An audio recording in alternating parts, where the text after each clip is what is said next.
মেহরবানি করে সবাই আমরা বসে যাই। কয়েক মিনিট পরে আমরা দেওয়ার পরে আমরা সবাই মিলে ইফতারি করব। হাজির হয়েছেন, আমি পার্টির পক্ষ থেকে আপনাদেরকে শুভেচ্ছা জানাই, সালাম জানাই।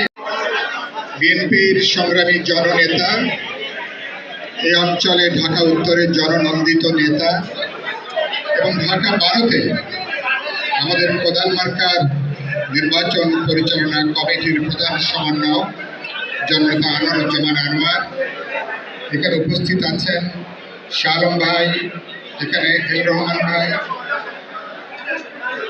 পার্টির পক্ষ থেকে আমি আপনাদের কৃতজ্ঞতা জানাই। আমি বিশেষভাবে ধন্যবাদ জানাই। আমরা ঢাকা 12-তে নির্বাচন করেছি বাস্তবে 1 মাসেরও কম সময়। বাস্তবে 18-20 দিন ছিল আমাদের নির্বাচনের প্রচারণার সময়। এই সময়কালে আপনারা যে অসাধারণ সমর্থন দিয়েছেন, যেভাবে আমার পাশে দাঁড়িয়েছেন, প্রধান মার্কাকে যেভাবে আপনারা বিএনপির মার্কা হিসেবে গ্রহণ করেছেন, আসনের মানুষের মার্কা হিসেবে গ্রহণ করেছেন, জনগণের মার্কা হিসেবে গ্রহণ করেছেন, আপনাদের যে সংগ্রামী ভূমিকা, এই জন্য আমি আপনাদের ধন্যবাদ। একটা গণজোয়ার তৈরি হয়েছিল। সম্ভবত বাংলাদেশের অন্য কোনো আসনে এত অল্প সময়ে এই পরিমাণ গণজোয়ার দেখা যায়নি। মানুষ যেভাবে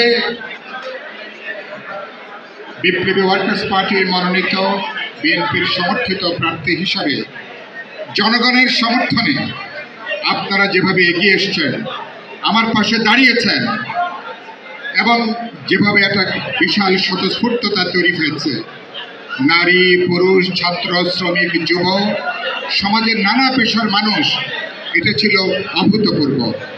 হ্যাঁ, এখানে টাকার খেলা হয়েছে। এখানে সংগ্রামী নেতৃবৃন্দ, আসসালামু আলাইকুম। আমরা সেই হিসাবে আমাদের হাতে বলতে পারেন মাত্র 15 থেকে 20 মিনিট সময় আছে। মূল দলে যারা মহানগরের নেতৃবৃন্দ আছেন তারা যদি 1 মিনিট করে একটু শুভেচ্ছা বক্তব্য রাখেন, আর আমাদের দল থেকেও 2-1 বলবেন। 1 মিনিটের মধ্যে যদি মেহরবানি করে সবাইকে বসে যাওয়া। ঢাকা মহানগর উত্তর বিএনপি একদম সদস্য জনাব আনোয়ারুজ্জামান আনোয়ার মামা, আরো আছেন আমাদের মহানগর দেওয়ার কিছু না। সবাইকে ধন্যবাদ যে আপনারা সবাই আসছেন। এটা প্রমাণ হয়ে গিয়েছে সাইফুল হক ভাই আমাদেরকে ভুলেনি, কারণ সাইফুল হক ভাই আজকে আমাদেরকে মনে রেখেই কিন্তু আজকে সবাইকে দাওয়াত, এবং আমরা সবাই সাইফুল হক ভাইয়ের সাথে আছি। এই বলে আমি আমার বক্তব্য শেষ করলাম। বাংলাদেশ জিন্দাবাদ, বাংলাদেশ জাতীয়তাবাদী দল জিন্দাবাদ। আমাদের সাথে দেখেছেন এবং আপনাদের পাশে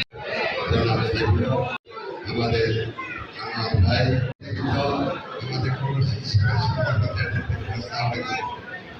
আজকে হয়েছে আমাদের সহধর্মিনী আমাদের মিসেস সাইফুল হক এবং